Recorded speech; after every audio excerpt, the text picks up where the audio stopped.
Chris here, and welcome to my channel, and welcome to this week's reading vlog. So it is the second week of August, and we're kicking things off. For Battleathon, this means I'm part way through week 1, and we'll get the results of the first week on the 10th. I think that's how it works out. So I think in round 1, week 1, however you want to look at it, we have till the 10th. So I have several more days to log some points for my team. But we have officially finished week 1 for PickPongathon, and we're now going to have an appearance by Cielo, who is going to completely block the camera because that's what she does. Anywho, we're on to week 2 for PickPongathon, and it is going to be really hard to keep track of everything because there's so much going on. Despite how pretty simple the PickPongathon prompts were, Crystal did say that she didn't think they would be anything that would be super hard for anybody to fill. And we're not supposed to talk about our prompts, so I won't be telling you what the prompts are, but she wasn't wrong about that. I don't think any of them are particularly hard. And then with Battleathon, all you have to do is read books you think you're gonna love. So, Cielo, you're not helping. You're not. Anywho, so my main goal for week 2, as I try to keep it from jumping up, is this stack, because this is what I have left on my PickPongathon TBR before I move on to Crystal's prompts. So these are going to be my main focuses. I've read the prologue of The Sky and Fire and 30 pages in the Mysterious Benedict Society, so I don't really have much to say on any of them, and I've only just started the 2 that, are there, but this is my goal. I'm very excited about A Closed and Common Orbit because I absolutely love book 1, so I'm hoping that book 2 clicks with me. This I'm really excited for because I've loved the Chorus of Dragons series, and Jade from JD Rereads is the one that introduced me to that series. She loves that series. She has read this and also loved this, so I'm very, very excited for this one and hoping that I love this one as well. And then this one I remember hearing about a while ago. It's Camp, and hearing really good things, then forgetting about it, remembering it, requesting it during Pride Month, and now I'm finally getting to it. So very, very curious about this stack. We'll see how it goes, and yeah. Hopefully this is only the beginning of my reading week, because if I can get through this, I can move on to Crystal's prompts. So we'll see how it goes, and I will check back in with you maybe when I finish this stack to give you an idea of what I'm reading for Crystal's prompts.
So we're officially through week 2 of August, and I haven't checked in. Once again, it has been another crazy, chaotic week. As you can see, my little gremlin is here, and she is sick. She has a bit of a cold. Oh no. See? My sick kitty. We thought maybe that the pollen was bad, and we were getting a little bit of allergies, but it didn't get better. She got congested to the point where she was not eating because she couldn't smell her food. So we got her into the vet, and she indeed has a cold. But in good news, since she was in there, he checked her mouth from when she had her teeth out, and everything healed beautifully. So he is very, very happy with that. And in the Rocky update, because if you remember a while ago, I said one night he puked up a worm, he gave us something to handle that as well, because we've been trying to get a stool sample on him and it hasn't been easy, given that, you know, we have multiple cats, so it's hard to know which is his. Or he'd do it when we knew it was his, but we knew the vet wasn't open. So he was nice enough to give us something to handle that. So the cats seemed to be in a good spot, but it definitely affected my ability to want to be on camera, because I was just so anxious, because of course she would develop these symptoms over the weekend when they're not open, so I had to wait till Monday, and then she couldn't go to the vet till Tuesday. I mean, luckily he got her right in the next day. Like, we called on Monday and he had an opening on Tuesday, so that was good, but it is definitely made for a very long and very stressful week. However, I did get reading done. So first, I read The Mysterious Benedict Society, and I gave this 3.5 stars. So this follows Rainey, and he is an orphan, and he's living in an orphanage, and his tutor sees a kind of ad for this interesting, intriguing test and sends him to go take it. It says, "Are you a gifted child looking for special opportunities?" So it's like an ad that appears in the newspaper, and he goes and takes part, and he ends up being one of the few kids that passes, and soon meets the few other people who passed, and learns that there is a secret mission that they must go on that only kids can handle. And so he and his newfound friends go on this mission to try to figure out what is going on with this mystery that they've kind of had dropped in their laps.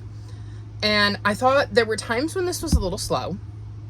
I will say that. That's why part of why it's getting a 3.5. But by the end, there were so many fun twists and turns. I really loved how the relationship between the kids who were sent on this mission evolved throughout the book, because they were under an extreme amount of pressure, and it was interesting to see how each of those different things played out. I felt like the way it wrapped up was intriguing, and it made me want to, at some point, read book 2. Not necessarily right away, because again, this was a bit slow for me at times, so it wasn't one that left me going, I must know what happens now. But I definitely think it is a series I'm going to continue when it comes out of my TBR jar. I really enjoyed Rainey as a character and kind of being in his head. Like I said, the kids he meets are very interesting characters. Each of them has a very distinct personality and are, in their own ways, important to the team and making this mission work, because they have to work together, because there's a reason each of these 4 kids were selected. So it is really interesting seeing that kind of come together and see these kids kind of bridge those gaps between their differences and find a way to work together. So very, very intrigued as to where this is going. So enjoyed it, but not necessarily a high priority on my TBR of series to continue. Then I read The Sky on Fire, and I gave this 4.5 stars. So this follows Anna Rod. Yes. And she lives in a world that is ruled by dragons, and unfortunately, she has kind of been hiding in the deep, which is a harsh jungle locale, and a bunch of stuff happens to her all at once. And unfortunately, it looks like her past is catching up to her, and she ends up being brought back up to the dragon-ruled Sky Cities, and she is the key to stealing from the world's most securely guarded horde. But the horde in question belongs to the current regent, head of the dragons, Neveramis, and, well, Neveramis wants Anarod dead. So this is a standalone written by Jen Lyons, who wrote the Chorus of Dragon series. I gave it 4.5 stars, so I really, really enjoyed it, but not quite as much as the Chorus of Dragon series. There's a lot that happens in this book. I would have loved a series in this world because it is so intriguing. It was really neat getting to learn about a bunch of different dragons and seeing what their powers were and how they behaved. It was such a unique, like, magical system with the dragons, and I thought that was quite an interesting aspect of this novel. I really enjoyed Anarod, our main character, and seeing her journey throughout this one, because she goes through the ringer in this one, let me tell you. It is also very, very queer, so if you're looking for a queer fantasy with dragons, would highly recommend this. There is a lot of queer representation in this one. I loved seeing the adventure and seeing how each of the characters kind of contributed to the larger story. There was no characters I really disliked. I thought they all were really well fleshed out and served their purpose throughout the story. like I said, I really enjoyed getting to see the dragons and learning about their different abilities because they all had their own unique powers. And again, getting to see how that magic worked and how it influenced the world our characters lived in. I am actually genuinely sad this is a standalone because I feel there's so much more you could explore with this world and these characters and just the magic in general. So I would love if she changed her mind and decided to write more in this story, but it is definitely a complete story. I don't feel like there were like tons of loose threads that left me with a bunch of unanswered questions. It's just more of she built such an interesting world with intriguing characters that I would like more of it. So very highly recommend this one. If you want to try Jen Lyons, but you're not ready to jump into a large series like The Chorus of Dragons, this will give you a taste of what her writing is like and how she crafts a story. So highly, highly recommend this one. Then I read Camp, and I gave this 4 stars. So this follows Del. And he is a teenager, and he's headed back to a queer summer camp he's been going to, and he's got a plan. So usually when he goes to summer camp, he's Randy.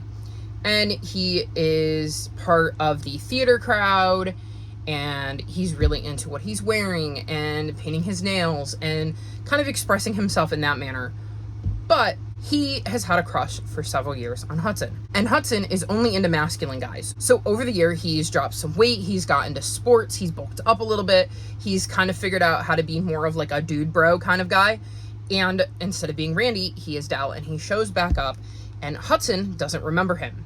But he has decided that instead of being one of Hudson's 2-week stands, he's going to make Hudson fall in love with him. And then he'll tell him, I'm actually Randy, this is more of who I am. And he believes that at that point, Hudson will love him for who he is, regardless of who that may be. He just needs to get Hudson to notice him first so that Hudson can see who he is, because Hudson's so focused on masculine guys that he's completely overlooking Randy. So we follow his journey as he heads to summer camp as a new version of himself, determined to win Hudson over this year. So there were a lot of things I really, really liked about this book. I like seeing Del's relationships with his bunkmates because he's been with the same crew for several summers now. And it is interesting to see their reactions to Del versus Randy and how supportive they are of his plan, even if they think it is going to blow up in his face, because it is important to have friends that will support you. Although they do try to rein him in a bit, it is interesting to see Hudson notice Del and how their relationship develops as he gets to know this new version of Del, and we get to see how Hudson reacts to all of that. I really enjoyed getting to see Del explore a different side of the camp because he's participating in activities that maybe he wouldn't like. He doesn't do theater this year because he's focused on winning over Hudson, and he can't be in the theater because that's not the kind of guy Hudson likes. So it is interesting seeing him explore new stuff while missing old stuff. So it is really intriguing to see that. There's also flashbacks to previous summers, so we kind of get to understand who Randy was and how Randy saw the situation and what led him to becoming Del. And then I really, really liked how things kind of came together in the end and how each of the characters handled the way the book wrapped up. I thought that was very, very intriguing. I thought there was a lot to really like about this. Again, there's some really interesting friendship dynamics here. There's tons of queer representation in this, as you would expect at a queer camp. But there's also a lot of hard-hitting real-life details that they do deal with. I will say, this is a YA. There is a lot of sex talk for a YA, which definitely brought my rating down because y'all know how I feel about that. But I also felt it was absolutely appropriate to the age group of these characters, and it fit within the story very, very well. So I had no issue with it from that perspective.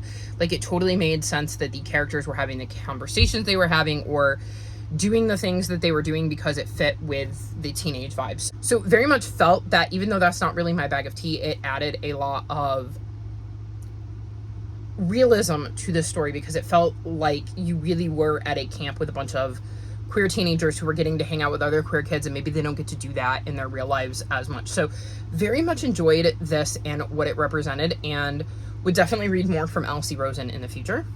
Then I read A Closed and Common Orbit, and I gave this 5 stars. So I honestly, at about 40% through this book, thought it was going to be in the 4-star range, like high 4-star, but still 4-star. But by the end, it had completely won me over. So this is the second book in the Wayfarer series, and we're following different characters from the first book, but they are characters we met in the first book, and we kind of get to see the story they go on. And I can't really tell you anything about them, unfortunately, without spoiling things for book 1, because one of these characters that we meet in book 1 would be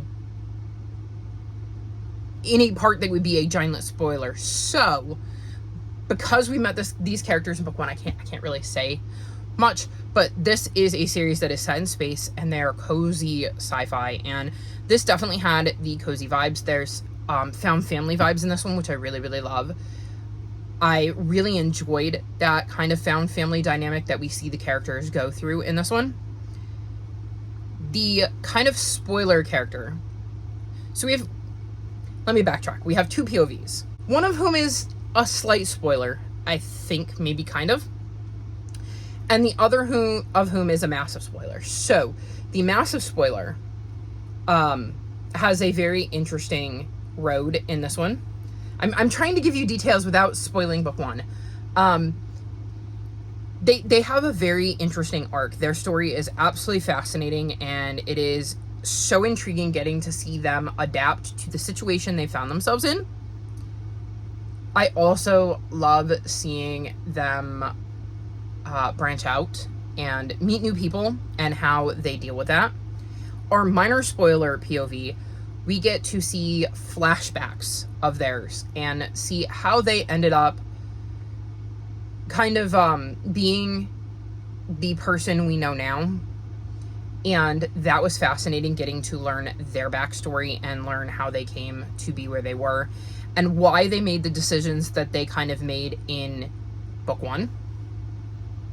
So I thought that was really, really intriguing that she chose to follow these 2 characters and the way she chose to give us their story, because we have present day for major spoiler and the past for minor spoiler. So I just thought that was so intriguing to see why these 2 characters ended up together and what their motivations were, and then how the past kind of impacted the present was absolutely fascinating. Really, really, really love this. And like I said, by the end, I was just so invested in the story, and it is just such a great cozy sci-fi series.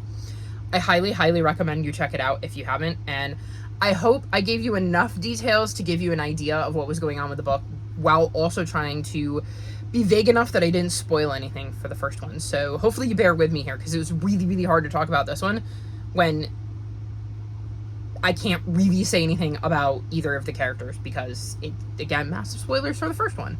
Then I read Murder on the Poet's Walk, and I gave this 5 stars. I love this. So this is the 8th book, I believe, in the book retreat mystery series. And in this one, we're following Jane, and Jane runs an inn that kind of caters to book lovers. She invites different kinds of people there. In this one, there are a bunch of poets at Storyton Hall. That's where Jane lives, and kind of invites these people. And with all of these poets there is a competition to win a contract with this new greeting card company that is going to be mass producing greeting cards, and they want a poet to write, you know, the little tags in the greeting cards. So we have a bunch of poets there, and one of them ends up being found dead. And she was posed as if she were the Lady of Shalott, which is a poem. And then a second body later shows up that is also posed in a poem-like form. And Jane has to figure out what is going on and who is killing her guests. At the same time, I should mention, Jane's got 2 twin sons, and she lives, like I said, at Storyton Hall. Her aunt and uncle live there, and one of the things we learn very early on is that there is a secret library that she is kind of the caretaker for, that has like all of these insane literary works that like would fetch just tons of money.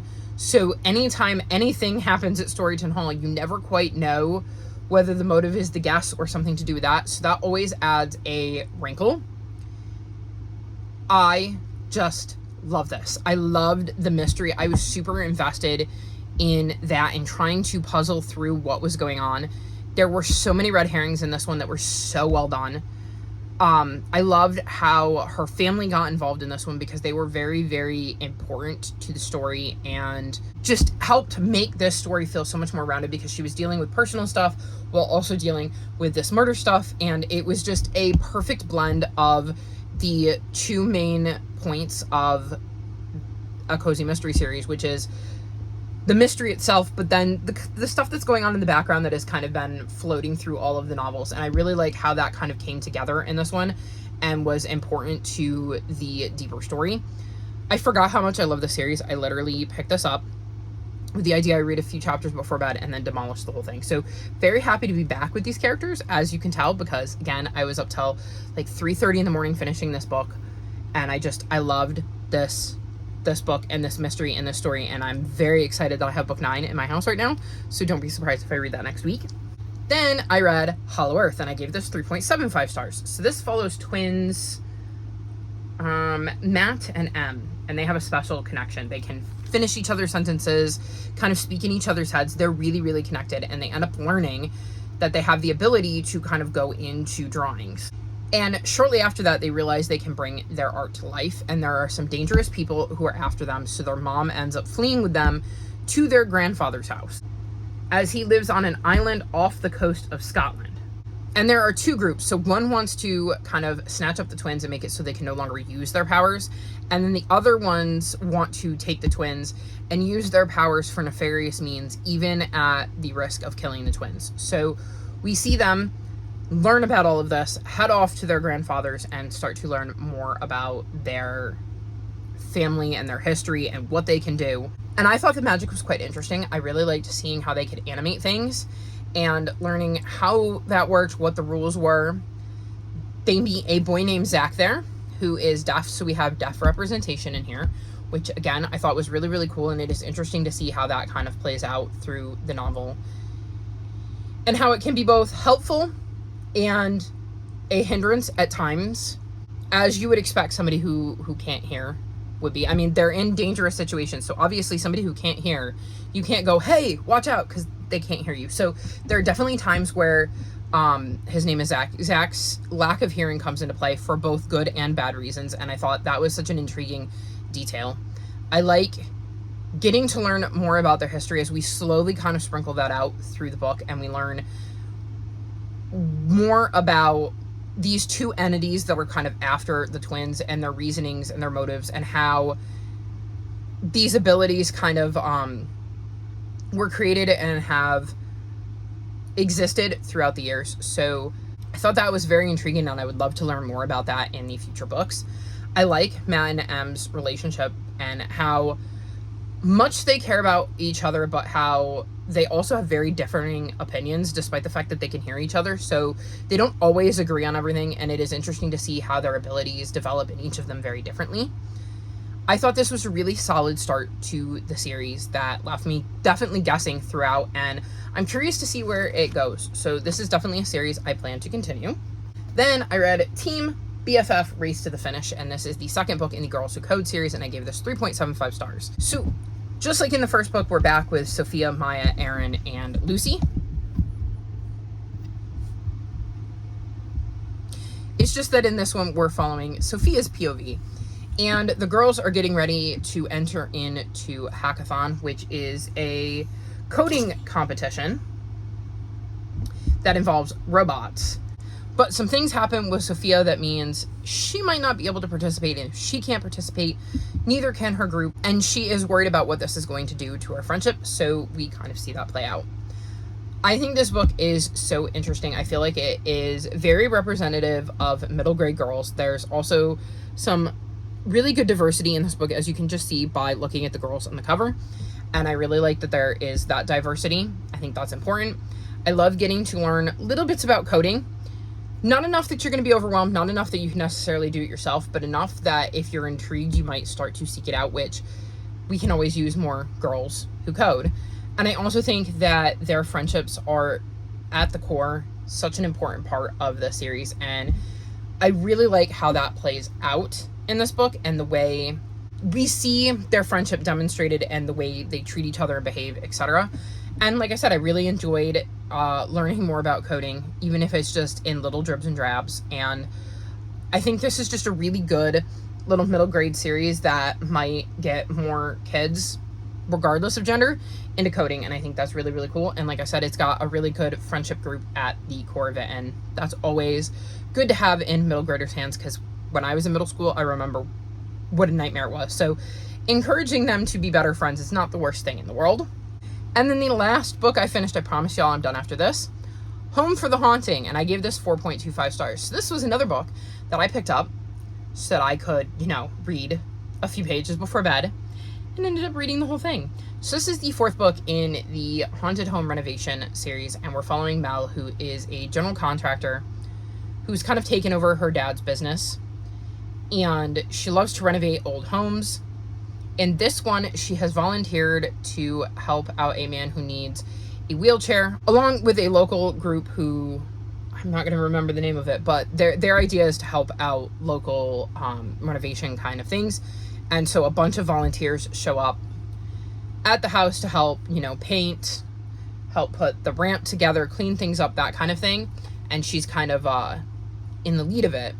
While there, she learns that there is a house next door that is referred to as the murder house, and kind of notice some ghosts there and wonder if they're trying to reach out to her. But before she can really think about it too much, they end up finding a body in the shed in the backyard for the man who they are building a wheelchair ramp for. And this ends up leading to a lot of questions. And then something surprising happens. The investigator on the case, who Mel has met in past books because she's handled the other murders that Mel has been a part of, asks for Mel's help. She wants to know more about the ghosts in the murder house. So we kind of get to see Mel actually be part of the team on this one. And I thought the mystery was super intriguing. It sucked me right in. This book would have gotten a higher rating if Mel's sister Cookie hadn't been visiting, because I found Cookie to be an extremely unlikable, extremely annoying character that was thrown in there just to kind of create a little bit of, family drama for Mel, and I didn't enjoy that part of it. But the mystery was so good. I had no idea who was responsible for the body in the shed, if it in any way connected to the murder house, and if it didn't, what actually happened in the murder house, because there were tons of questions about that as well. So I just was so invested in the murder and thought this one was really, really good, and it really, really drew me in. So I'm hoping that in book 5 we keep that up, because I think this is finally starting to find its groove as a cozy mystery series. And then the last update I have for you is that I have started The Wisdom of Crowds. I'm on page 162, so we're making some decent progress in this. This is the 3rd and final book in the Age of Madness trilogy, which is the 2nd trilogy in the First Law universe, so it's also the last book in the First Law universe. And we're kind of following some of the descendants from the first book, and there's just a lot of upheaval and political maneuvering going on. And this book, starts out with some crazy stuff going down very, very quickly, sucked me right in, and I can't wait to see where it goes. It's just really, really hard to talk about because we're talking about a 2nd trilogy in a series that's part of a bigger universe. And yeah, I'm really, really enjoying this, and I'm very, very curious to see where the characters we've been following for this trilogy end up by the end of the book. So that was my week. I am sorry once again for not checking in, but all of my focus was on Cielo. She was not feeling too hot. She's up there. She hangs out up there a lot. If you've been on my sprints, you've seen her. Like I said, she hasn't been feeling the best, and I was so nervous because she was so stuffy and felt so bad because I couldn't do anything to, help her or, ease her pain. So hopefully she's on the mend. We've got some meds for her that will hopefully make that all clear up, and I will be able to check in more consistently next week. Fingers crossed. But that's going to be all for this week's video. All of my social media is linked in the description below if you'd like to come chat with me. If you've made it this far in the video, leave me computer emojis in honor of Girls Who Code or something to do with computers. Like this video and subscribe to my channel, and I'll talk to you next time. Bye!